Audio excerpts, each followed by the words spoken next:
Hello 7th class, welcome to YouTube channel. बेटा आज हम हिंदी ग्रामर का लेसन नंबर 10 पढ़ेंगे।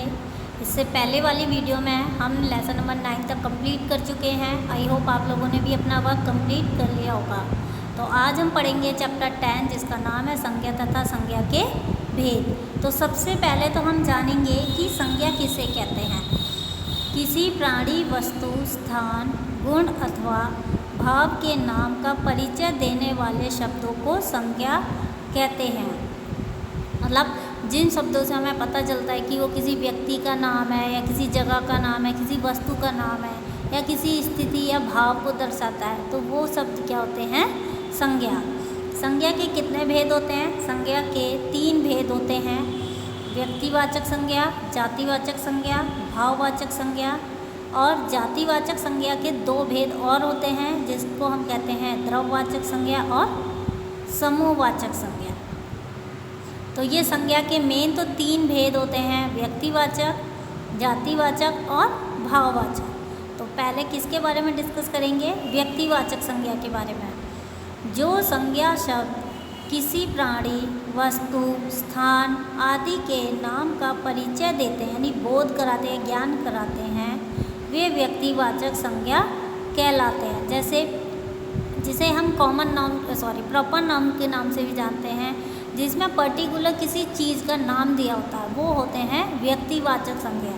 अब जैसे प्राणियों के नाम में आ जाता है महात्मा गांधी या सरिता, दयानंद, कामधेनु या XYZ, कोई भी नाम आ जाए, मोहन, सोहन, तो ये क्या होते हैं? हमारे व्यक्तिवाचक संज्ञा। जैसे वस्तुओं के नाम में गीता, रामायण ये पुस्तक हो गई, और पेड़ों में जैसे कल्पवृक्ष, और स्थानों के नाम में होता है दिल्ली, लंदन, मतलब कोई भी जगह का नाम आ सकता है। सेकंड है हमारा जातिवाचक संज्ञा। जिन संज्ञा शब्दों से एक ही प्रकार के या एक जैसे प्राणियों, वस्तुओं या स्थानों का बोध होता है या ज्ञान मिलता है, उसे हम जातिवाचक संज्ञा कहते हैं। या तो ये भी कह सकते हैं एक ही प्रकार के एक जैसे प्राणी या वस्तु मिलकर एक जाति बनाते हैं, जिनका ज्ञान हमें जातिवाचक संज्ञा से होता है। अब जैसे आदमी में बहुत सारे आदमी आ सकते हैं, जानवरों में भी, पक्षियों में भी, तो ये क्या होते हैं? जातिवाचक। अब वस्तुओं के नाम में जैसे किताब कोई सी भी हो सकती है, हिंदी, इंग्लिश, मैथ, साइंस, कुछ भी हो सकती है, तो वो होगी जातिवाचक। मसाले में भी सेम, और चॉकलेट में भी वही। स्थानों के नाम में शहर, गांव, पहाड़, मतलब कोई भी जगह जहाँ पे, तो उसको क्या कहते हैं? जाति का बोध कराने वाले संज्ञा शब्दों के 2 भेद होते हैं। उपभेद भी हो सकते हैं। कौन कौन से? द्रव्यवाचक संज्ञा और समूहवाचक संज्ञा। द्रव्यवाचक संज्ञा क्या होती है? द्रव्य वे पदार्थ हैं जिनसे तरह तरह की वस्तुएं बनाई जाती हैं, जैसे लोहा, लकड़ी, सोना, चांदी, ऊन। इन द्रव्यों या पदार्थों के नाम का परिचय देने वाले शब्द द्रव्यवाचक संज्ञा कहलाते हैं। जैसे मिट्टी, अनाज, कोयला, प्लास्टिक, ये सब भी हमारे द्रव्यवाचक में ही आते हैं। फिर आता है समूहवाचक संज्ञा। समूह या समुदाय का बोध कराने वाले शब्द समूहवाचक संज्ञा कहलाते हैं। जैसे सभा, समूह मतलब कि जहाँ कुछ चीज़ें इकट्ठी हो जाती हैं। कक्षा, दरबार, परिवार, सेना, भीड़, टीम, ये सब क्या होते हैं? हमारे समुदाय, मतलब जहाँ पर एक से ज़्यादा लोग इकट्ठे हो जाते हैं। जैसे क्लास में बहुत सारे स्टूडेंट होते हैं तो मिलकर बन जाती है कक्षा। थर्ड आता है हमारा भाववाचक संज्ञा। भाववाचक संज्ञा किसी व्यक्ति या वस्तु के भाव, गुण, दोष, स्वभाव, अवस्था या व्यापार आदि का परिचय देने वाले भाववाचक संज्ञा कहलाते हैं। अब भावों के नाम में जैसे सुख, दुख, प्यार, ममता, स्नेह, क्रोध।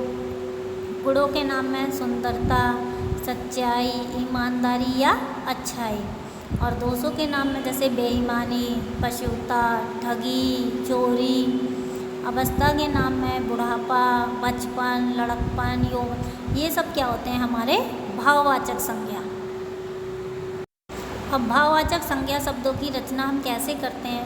कुछ शब्द तो मूलतः भाववाचक होते ही हैं। इसके अलावा कुछ भाववाचक संज्ञा शब्द अन्य शब्दों से भी बनाए जाते हैं। अब जैसे जातिवाचक संज्ञाओं से कैसे बनाते हैं हम लोग?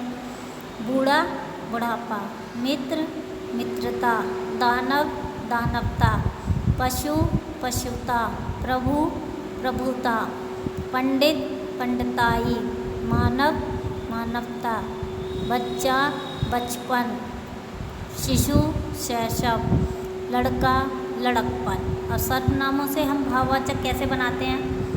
मम ममता, अपना अपनापन, निज निजता, अहम अहंकार। अब विशेषणों से जैसे बुरा बुराई, हरा हरियाली, खट्टा खटास, मोटा मोटापा, आवश्यक आवश्यकता, आलसी आलस्य, सुंदर सुंदरता, युवा यौवन, अच्छा अच्छाई, चतुर चतुराई, मीठा मिठास, निर्धन निर्धनता, लघु लघुता, काला कालिमा, ईमानदार ईमानदारी, मधुर माधुरता या माधुर्य। अब क्रियाओं से कैसे बनाते हैं? जैसे पढ़ना पढ़ाई, सजाना सजावट, दौड़ना दौड़, छोड़ना छूट, रोकना रुकावट, लिखना लिखावट, हंसना हंसी, खेलना खेल, भूलना भूल, बहना बहा।